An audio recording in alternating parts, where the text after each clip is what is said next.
ガンダムエボリューションサービス終了までの歴史。はいどうもこんにちは、ガス5です。今回は巷では一年戦争と呼ばれたガンダムゲーム、ガンダムエボリューション、ガンエボの歴史について振り返っていきたいと思います。今回の動画では超ざっくりとした振り返りとなるので、もっと詳しく知りたい方は今後出そうと思っている個別シーズン徹底解説の動画を見てくれると嬉しいです。主に PC 版の歴史に沿って振り返っていきますので、ちょっと違う CS 版との違いはまた別動画で解説していきたいと思います。ガンエボとは、歴史を振り返る前にまずはガンダムエボリューションとはどういうゲームなのかという説明からしていきます。ガンエボは6対6のガンダムチームシューター、ガンダムゲームでは珍しい FPS と呼ばれるジャンルとなります。そんなガンエボは FPS ファンとガンダムファンをつなぐタイトルにしたいという思いで開発され、キャッチコピー目覚めよ限界操縦からあるように、スピーディーで没入感のあるモビルスーツチームバトル、多彩なモビルスーツの特技や能力、状況を打破する快感など、ガンエボを通じて様々なゲーム体験ができるタイトルにしたいという思いなどがあり、制作されたタイトルとなっています。他の同ジャンルの FPS と比べると機体ごとの役割がいい意味ではっきりしておらず、この機体が絶対ないと勝てない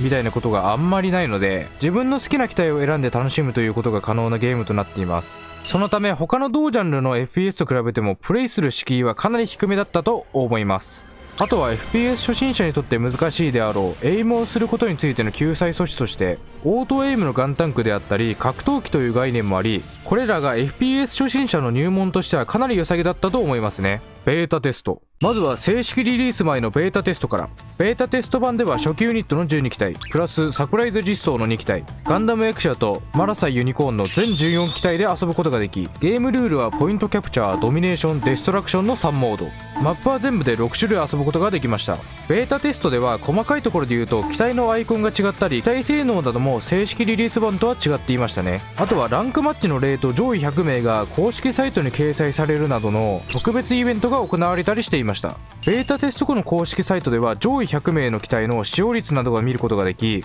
やっぱりバルバトスは強く PC 版以外では1位、 PC 版ではサザビーに1位は取られてしまいますが2位と高順位でしたね。ここでベータテスト版とのバルバトスの性能について触れると、正式リリースの時の性能とは違う意味で強く、どういうことかというと、全体的なダメージは正式リリース時に劣るものの当たり判定が異常にでかくて、かなり猛威を振るっていたらしいです。なぜかベータテスト版では正式リリース時に大暴れしていたマラサイ、単影ガンダムなどあんまり使われていなかった印象ですね。ここまで紹介しておいてあれなんですが、私ガス5はベータテストに一度も当選せずにプレイできなかったのがかなり悔しいなと思っています。で、なんでこんな悔しいかと言いますと、ベータテストにはですね、参加してある程度プレイしていると正式リリースの時に参加者限定のアイテムなどがあったからなんですね。身内にケムシさんというベータテスト当選者でたびたび動画提供いただいている超うまい方がいるんですが、その人にはサービス終了までベータテストスタンプでマウントを取られたりしていたのがいい思い出ですね。シーズン1、ついに2022年9月22日11時のリリースとともにシーズン1の始まりです。シーズン1では初期ユニット12機体プラスベータテストにもいた2機体とマヒロザク2格闘装備ユニコーンガンダムの全17ユニットが使用することができました。ユニコーンガンダムは貴重なヒーラー役で重宝され、ドズルザックはこの後にも紹介しますが格闘機最強時代を築き上げる1機体となり、マヒロは愛されキャラ兼ガンエボのマスコットとしてデビューを果たします。シーズン1初期ではガンダムバルバトス、ガンダムエクシャ、ドズルザクが格闘機最強時代として名を残すことになり、というのもこの3機体は火力がえげつなく、バルバトスはアーマーなしの機体を全機体ワンコンで仕分けて、エクシャは素早い動きからの高火力格闘、ドズルザクは当時ベイブレードなどと呼ばれていた G マニューバが強力で環境に大量発生。これらの機体にあまり強くない縦機体などはスペックの割に数を減らし、格闘技対策のマラサイはかなり数を増やし、初期ガンエボは格闘ゲーム兼剣ゲーと呼ばれていたとかいないとか、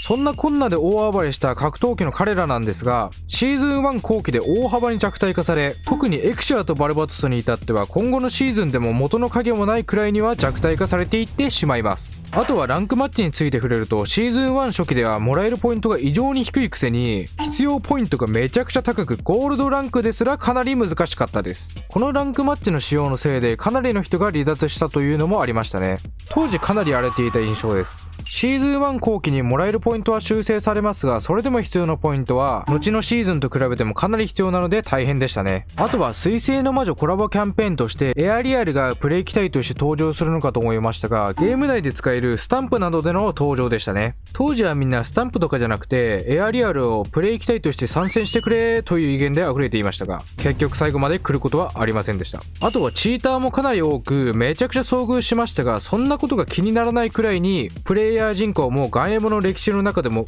最もいたので、かなり楽しかったシーズンでした。シーズン2。シーズン2では新機体としてニューガンダム、そして新マップとしてコロニー貿易区画が追加されました。あとは称号機能なども追加され、ランクマッチのモチベーションなどが上がりましたね。ニューガンダムの参戦は皆さん嬉しかったのではないでしょうか。自分はめちゃくちゃ嬉しかったですね。そんなニューガンダムは中距離戦闘が得意で射撃特化な性能となっていて、結構強めな機体だったかなと思います。まあ実装されたシーズン2ではニューガンダムはなぜかバグだらけで、移動速度が極端に遅くなったり、オートリペアという HP 自動回復機能が働かなかったりなど、結構致命的なバグだらけで悲惨なものとなっていました。新マップは初ギミックとしてシャッターなどが設置されていて、時間経過で見通しが変わるギミックがあり、結構楽しみなステージだと私は思います。まあシャッターに関してはめちゃくちゃタイミング悪く閉まったりして負けたりなどがあるので、正直イラつくこともありましたが、逆にそのおかげで勝てたりすることもあるのでプラマイゼロですかね。そしてランクマッチの必要ポイントが変わり、必要ポイントが少なくなったりして、ニュータイプ以外の仕様は最終シーズンまでの仕様とほぼ同じになりました。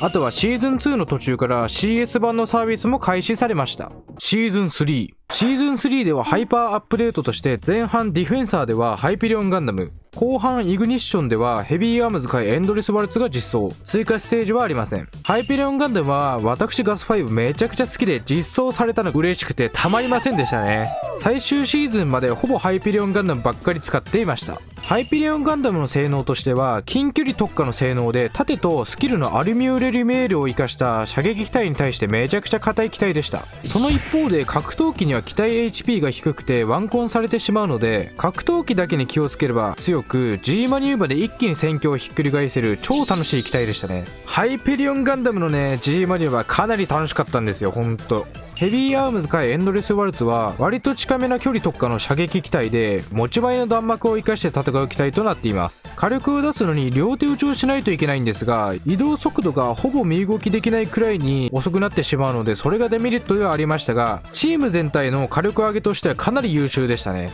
機体の追加が毎月楽しみだったら結構ワクワクするシーズンでした。シーズン4。シーズン4では新機体としてガンダムデュナメス、そして待望の新ルールヘッドクォーターズ、アチーブメント機能などが追加されました。新機体のデュナメスはガンエボ2機体目のスナイパー機体でありながら、近距離も武器を切り替えることによりそこそこ戦える機体でした。新ルールのヘッドクォーターズは既存のルールのポイントキャプチャー、ドミネーションみたいなエリア取り要素にコアと呼ばれるものの破壊、または防衛という要素を加えられたもので、初期の頃はコアがバカ硬いプラス勝利条件のポイントが多かったので、1マッチ30分が超えるのもかなりあるくらい時間がかかるモードでした。このヘッドクォーターズはかなり悲しいモードで、後のシーズンでもまた触れることとなります。あとバグについて触れると、ニュータイプの基準が変わったことにより、本来ニュータイプの称号がもらえるはずなのに、その一つ下のマスターの称号が配られたりして結構荒れていましたね。称号については後日しっかり配られたのですが、なぜかマスターの称号は没収されず、ニュータイプとマスターの称号が同時に存在していて、気分によって使い分けすることができました。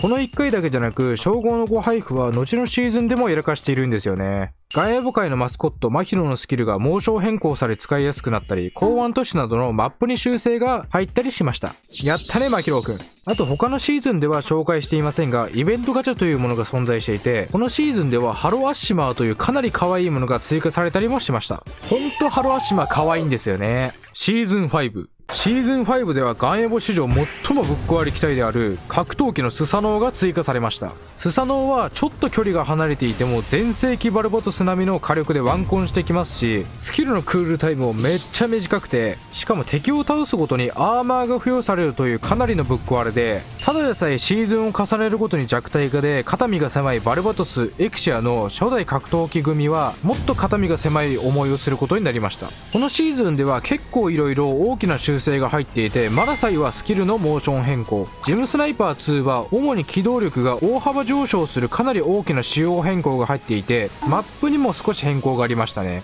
ヘッドクォーターズはこのシーズンでルールに調整が入り比較的早く終わるようになりましたが、その代わりにランクマッチから追放されるというなんとも悲しいことになりました。それとシーズン5ではかなり大事なことがありまして、それがサービス終了のお知らせです。7月20日に突然発表され、その後の公式放送で今後の予定、新機体についての発表などがあり、当時朝起きたら一番上にこれがあって朝から心臓止まるくらいなショックでした。当時のこととか思い出すとね、未だに泣きそうになるのでほんと悲しかったですね。シーズン6以降の追加要素、機体たちが魅力的であったがためにもう少し踏みとどまってほしかったんですが、サービス終了を発表するということはかなり深刻な状態で、運営さんも悩みに悩んだ末だったと思うので受け入れるしかなかったですね。シーズン6、サービス終了が発表されてからの1シーズン目です。新機体としてゼータガンダム、新マップとして2マップが追加されるという新要素が大盛りなシーズンとなっていました。ゼータガンダムはかなり射撃が強めな機体で、その上盾があるので他の射撃が強めな機体に対して強く、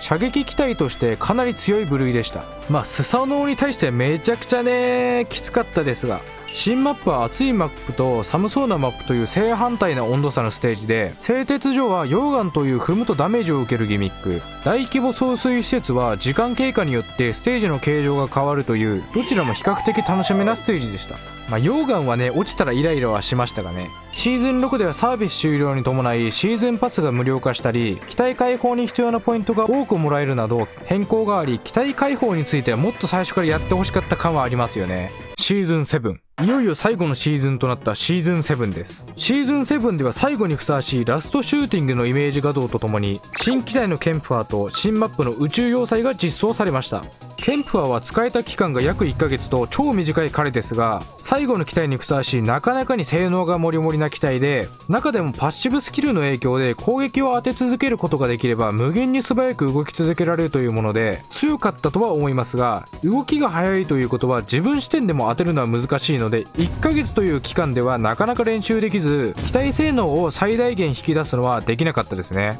ですがかなり動きが速いので動かしていてめちゃくちゃ楽しかったです。新マップは特に大きなギミックなどはありませんが、無難に楽しかったステージだとは思います。サービス終了の何日か前になると目に見えて人が多くなって、今まであまり見ないプレイヤーさんたちが多くて、私としては嬉しかったですね。そんなこんなで進んでいったシーズン7ですが、ついに2023年11月30日朝10時にサービス終了の時が訪れることになります。サービス終了直前に入ったマッチングでは私は残念ながら試合には負けてしまいましたが、それはあったかいチャットで溢れていました。ありがとうガンダムエボリューション、ガンエボ終わり。はい、ということで超ざっくりなガンエボの歴史についてまとめていったんですけど、なかなか振り返ると紹介したいことが多くてですね、想像よりだいぶ長くなってしまいました。これでもまだまだ語り足りないことがあるので、もっと詳しくまとめるシーズンごとの歴史解説だったり、その他いろいろの動画も楽しみにしていただけたらなと思います。それと皆さんの好きな機体、好きなシーズン、プレイした時の思い出などがありましたらコメント欄にいっぱい書いていってくれると私もかなり嬉しいので、ぜひお願いします。それではまた次の動画でお会いしましょう。